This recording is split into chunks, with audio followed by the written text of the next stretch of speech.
नमस्कार विद्यार्थी मित्रांनो, 6 डिसेंबरच्या डेली क्विजमध्ये तुम्हा सगळ्यांचं अगदी मनपूर्वक स्वागत। आजच्या लेक्चरला सुरुवात करण्या अगोदर एक छोटीशी अपडेट। उद्या आपलं लेक्चर म्हणजे 7 डिसेंबरला आपलं लेक्चर होणार नाहीये। याचं रिझन म्हणजे मी आज ट्रॅव्हल करतोय। आज आणि उद्या मे बी ट्रॅव्हल करणार आहे। परवा पण सकाळी येईल, त्याच्यानंतर 8 तारखेला थोडं इव्हिनिंग मध्ये आपलं लेक्चर अवेलेबल होऊन जाईल। मित्राचंच लग्न आहे त्यामुळे ट्रॅव्हल करावं लागतंय। जर तुम्हाला असं काही अपेक्षित असेल ना, ते ट्रॅव्हल तुम्हाला आम्ही कुठं चाललो वगैरे बघायचं असेल तर तसं कमेंट करून कळवा, आम्ही स्टोरीज मध्ये अवेलेबल करून देऊ। ठीक आहे, तर आजच्या लेक्चरच्या पहिल्या क्वेश्चनकडे येऊ। योग्य विधाने ओळखा। अ आणि ब दोन विधानं आहेत। अ आहे ग्लोबल टीचर प्राइज सोलापूरच्या परतेवाडी शाळेतील शिक्षक रणजितसिंह दिसले यांना जाहीर झाला आहे। ब विधान युनेस्को व लंडन स्थित वाकरी फाउंडेशन यांच्या संयुक्त विद्यमानाने ग्लोबल टीचर प्राइज हा पुरस्कार दिला जातो। हा पुरस्कार तुम्हा सगळ्यांना माहिती झाला असेल असं मी कन्सिडर करतो, कारण ह्या पुरस्कारामध्ये विजेत्याला जी अमाउंट दिली जाते, जे प्राइज मनी जे दिले जातं, तर ती खूप मोठी अमाउंट वाटत होती। 7 करोड रुपये एवढं त्याचं प्राइज मनी दिला जातो। तर त्यामुळे हा पुरस्कार चर्चेमध्ये होता। या ग्लोबल टीचर प्राइजलाच शिक्षण क्षेत्रामधला नोबेल पारितोषिक सुद्धा म्हटलं जातं। आपण जर या क्वेश्चन बद्दल बघितलं तर इथं दोन्ही विधानं योग्य दिलीत। पर्याय क्रमांक 3 या क्वेश्चनचा आन्सर राहील। ग्लोबल टीचर प्राइज हा सोलापूरच्याच एका शिक्षकाला देण्यात आलाय। त्यांचं नाव तुम्ही लक्षात ठेवा, रणजितसिंह डिसले असं त्यांचं नाव आहे। हा पुरस्कार मिळवणारे हे पहिले भारतीय शिक्षक ठरलेत, त्याच्यामुळे आणखीन हा महत्वाचा ठरेल।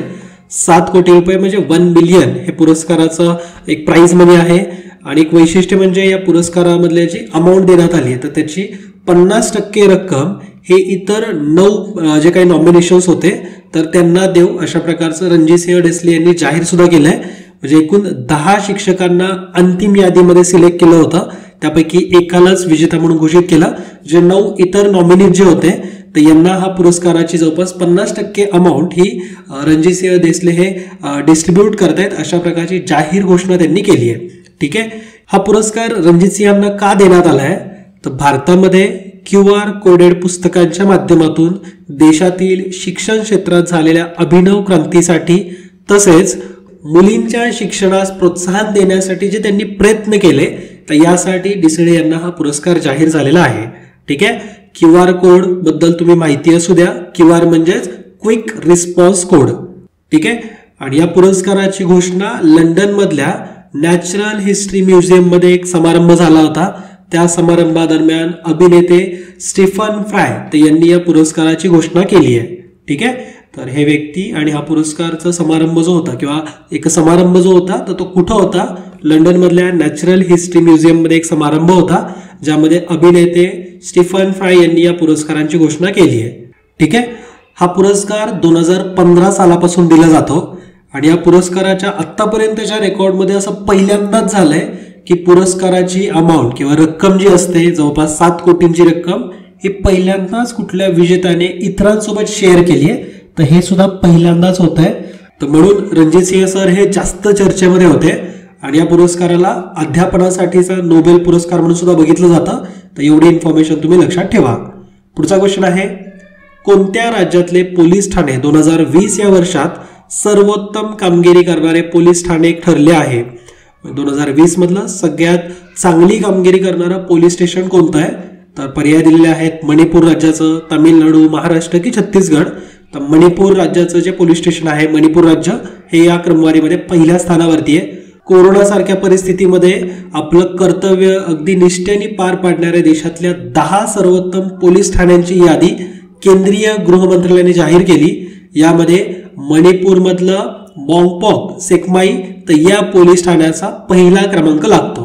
ठीक आहे, तर मॉन्गपॉक सेकमाई हे पोलीस ठाणं आहे, तिथलचं गाव आहे, मणिपूरमधलं एक गाव, तर या पोलीस स्टेशनला पहिला क्रमांक मिळालाय।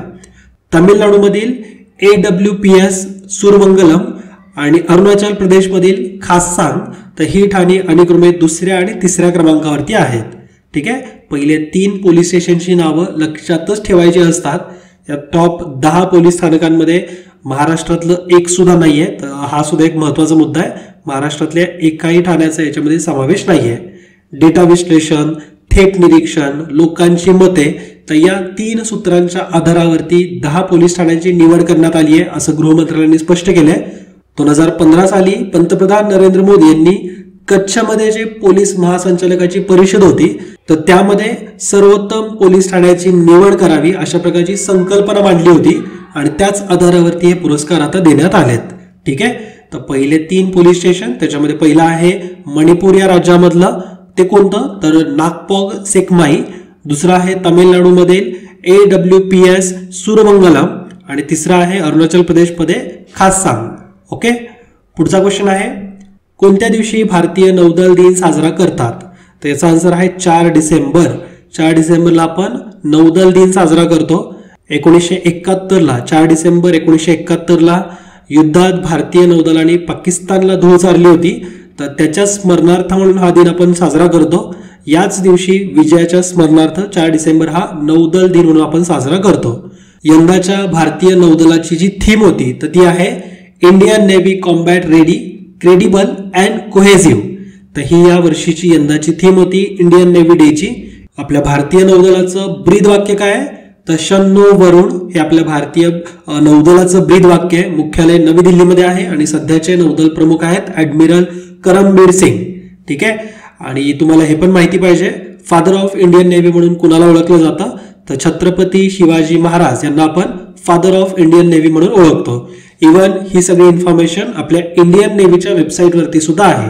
ठीक आहे, पुढचा क्वेश्चन आहे 2020 मध्ये कोणत्या कंपनीने भारतीय कंपन्यांच्या फॉर्च्यून 500 मध्ये प्रथम क्रमांक मिळवला आहे. तर 2020 मध्ये भारतीय कंपन्यांची फॉर्च्यून 500 जी लिस्ट बनवली त्याच्यामध्ये कुठली कंपनी टॉपवरती आहे तर रिलायन्स डिजिटल लिमिटेड पर्याय क्रमांक 2 ह्या प्रश्नाचं उत्तर आहे. Oil to telecom company Reliance Industries Limited 2020 मध्ये भारताच्या कंपन्यांच्या यादीमध्ये फॉर्च्यून 500 या यादीमध्ये पहिल्या स्थानावरती पोहोचली आहे. ठीक आहे, आणि इंडियन ऑइल कॉर्पोरेशन सुद्धा या लिस्टमध्ये आहे. ही फर्म सुद्धा दुसऱ्या क्रमांकावरती आहे. Oil and natural gas corporation limited तर ही 3rd कंपनीला आहे.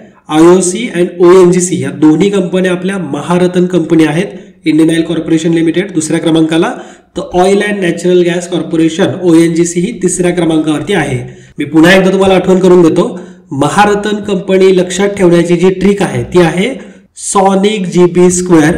याच्यामध्ये S for SAIL, O for ONGC, N for NTPC, I for IOC, C for Coal India Limited आणि GB मध्ये G फॉर गेल आणि 2 जे B असतात म्हणजे B स्क्वेअर म्हणजे 2 B येतील. एक B आहे भेल साठीचा, एक B आहे BPCL साठी. ठीक आहे, आणि आणखीन 2 कंपन्या होतात, ह्या तर 8 झाल्या. एकूण 10 महारथन कंपनी आहेत. या 8 आणि 2 कुठल्या तर HPCL आणि दुसरी म्हणजे पॉवर ग्रिड कॉर्पोरेशन लिमिटेड. ठीक आहे, तर अशा एकूण 10 कंपन्या तुम्ही आरामात लक्षात ठेवू शकता. आपल्या देशामधली सगळ्यात मोठी बँक म्हणून आपण जिला ओळखतो स्टेट बँक ऑफ इंडिया ही या यादीमध्ये 4थ्या स्थानावरती आहे. आणि भारतातली 2nd फ्युएल रिटेल कंपनी जी आहे भारत पेट्रोलियम कॉर्पोरेशन लिमिटेड ही 5व्या स्थानावरती आहे. ठीक आहे, तर टोटल 500 ज्या कंपनीज लिस्ट आउट करण्यात आल्या फॉर्च्यून 500 मध्ये ऍटलिस्ट पहिल्या 5 तरी लक्षात ठेवायच्यात. पहिली म्हणजे रिलायन्स, दुसरी आहे IOC, तिसरी आहे ONGC, चौथी आहे SBI आणि 5वी आहे BPCL. ठीक आहे, पुढचा क्वेश्चन आहे वार्षिक आंतरराष्ट्रीय सँड आर्ट फेस्टिवल भारतातील कोणत्या राज्यात आयोजित केला जातो. तर दरवर्षी जो सँड आर्ट फेस्टिवल जे आहे तर ते ओडिशा राज्यामध्ये आयोजित केला जातो. ओडिशामध्ये हा आयोजित केलेली ही 9वी आवृत्ती असणार आहे.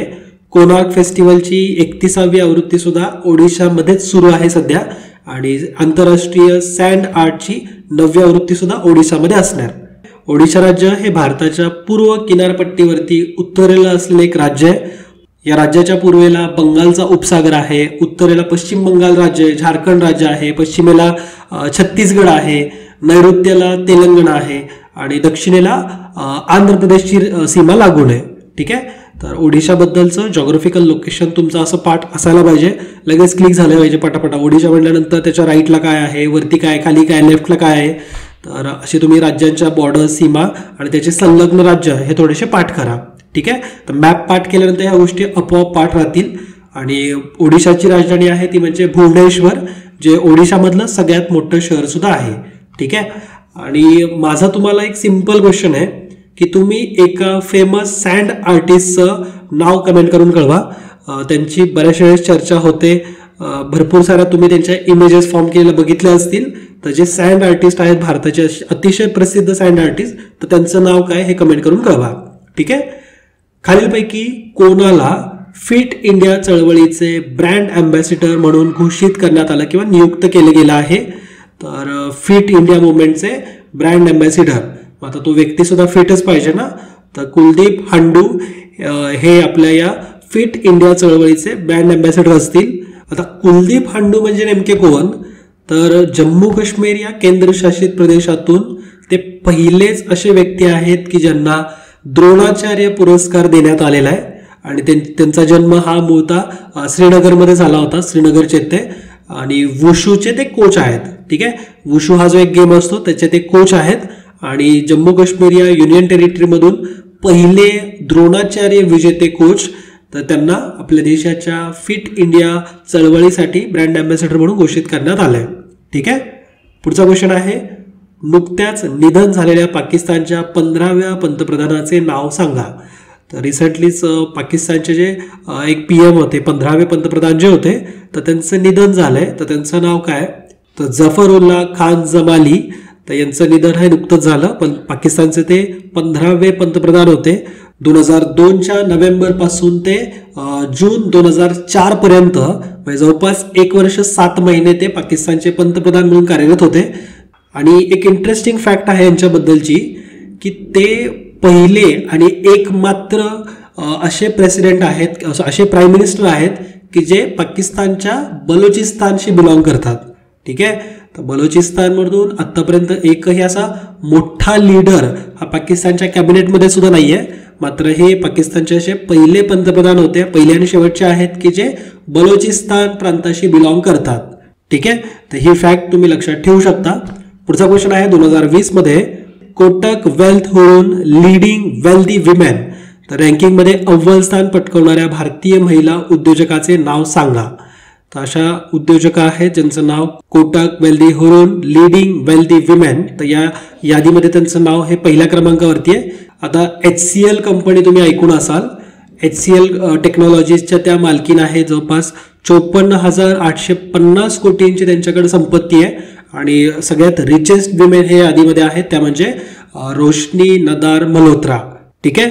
तुम्हाला पर्याय बघून कन्फ्युजन होऊ शकतं, नीता अंबानी सुद्धा नाव इथं आहे. मात्र जर आपण सगळ्यात श्रीमंत महिला उद्योजकांचं नाव जर बघितलं तर त्या असतील रोशनी नादर मल्होत्रा. ओके. ज्या किरण मजुमदार शॉ आहेत ना, बायोकॉन कंपनीच्या ओनर आहेत, त्या CEO आहेत, तर त्यांची टोटल वेल्थ 36,600 कोटी एवढी आहे. त्यात दुसऱ्या स्थानावरती आहेत. आणि कोटक वेल्थ वरून लीडिंग वेल्दी विमेन ही या वर्षीची 2nd एडिशन होती, म्हणजे दुसरी आवृत्ती होती. ठीक आहे. तर एवढी माहिती तुम्ही लक्षात ठेवू शकता. जर यादीच बघायची झाली तर पहिल्या स्थानावरती मी तुम्हाला सांगितलं रोशनी नादार मल्होत्रा, HCL कंपनीच्या त्या मॅनेजिंग डिरेक्टर आहेत. दुसऱ्या आहेत किरण मजुमदार शॉ, बायोकॉन कंपनी. त्यानंतर तिसऱ्या स्थानावरती आहे लीना गांधी तिवारी. तर इथं टॉप 10ची नावं दिलेली आहेत. यामध्ये नीता अंबानींचं नाव नाहीये, त्याच्यामुळे तुम्ही कन्फ्यूज होऊ नका. टॉप 10 वेल्थिएस्ट विमेनची जर यादी बघितली तर ही अशा प्रकारची आहे. ठीक आहे. त्यानंतर पुढचा क्वेश्चन बघू. खालीलपैकी कोणत्या राज्यात रेल्वे मंत्री पियुष गोयल यांनी उत्तर पश्चिम रेल्वेच्या नावाने विद्युतीकरण केलेल्या धिगवारा बांदीकुई विभागाचे उद्घाटन केले? तर हे उद्घाटन त्यांनी कोणत्या राज्यात केलेलं आहे? तर राजस्थानमधला हा भाग आहे. राजस्थानमध्ये याचं उद्घाटन झालंय. पर्याय क्रमांक 3 या प्रश्नाचं उत्तर आहे. जे आपले रेल्वे मंत्री आहेत पियुष गोयल यांनी राजस्थानमधल्या धिगवारा बांदीकुईमध्ये नुकत्याच विद्युतीकरण केलेल्या विभागाचं इनॉग्रेशन केलेलं, उद्घाटन केलेलं आहे. आणि या उत्तर पश्चिम रेल्वेच्याच याच रूटवरती एक जी ट्रेन रेग्युलर असणार आहे त्याचं सुद्धा इनॉग्रेशन त्यांनी केलं. फ्लॅग ऑफ म्हणतात त्याला. पुढचा क्वेश्चन बघू. उष्णता हे एक ऊर्जेचे रूप आहे व पदार्थातील अणूंच्या म्हणजेच ॲटम्स गतिज ऊर्जेचे कायनेटिक एनर्जीचे एकूण प्रमाण हे त्या पदार्थाच्या उष्णतेचे मापक असते. आणि क विधान, तर तापमान हे अणूंच्या सरासरी गतिज ऊर्जेचे किंवा ऊर्जेवर ॲव्हरेज कायनेटिक एनर्जीवर अवलंबून असते. तर इथं सायन्समधला एक क्वेश्चन आहे, फिजिक्समधला, ज्यामध्ये उष्णतेबद्दल विचारलेलं आहे. उष्णतेबद्दल काही विधानं दिलीत. याचबरोबर ॲटममध्ये अणूंमधल्या कायनेटिक एनर्जीबद्दल सुद्धा इथं किंवा गतिज ऊर्जेबद्दल सुद्धा इथं माहिती दिलेली आहे. अविधान बघा, अविधान, उष्णता हे एक ऊर्जेचे रूप आहे. तर यस, करेक्ट आहे. उष्णता म्हणजेच हीट जे आहे तर ती एक एनर्जीचंच रूप आहे. ब विधान, पदार्थामध्ये अणूंच्या गतिज ऊर्जेचे म्हणजे कायनेटिक एनर्जीचे एकूण प्रमाण जे असतं तर ते त्या पदार्थाच्या उष्णतेचे मापक असते. तर यस, एखाद्या पदार्थाची जर आपल्याला उष्णता मोजायची असेल, त्याचं जर उष्णता किती आहे ही जर सांगायची असेल तर त्या ॲटममध्ये जी कायनेटिक एनर्जी असते तर त्याचं जे प्रमाण असतं तर त्या उष्णतेचं मापक आहे. त्यामुळे ब विधान सुद्धा आपलं योग्य असेल. आणि क विधान आहे, तर तापमान हे अणूंच्या सरासरी गतिज ऊर्जेवर म्हणजेच ॲव्हरेज कायनेटिक एनर्जीवरती अवलंबून असते.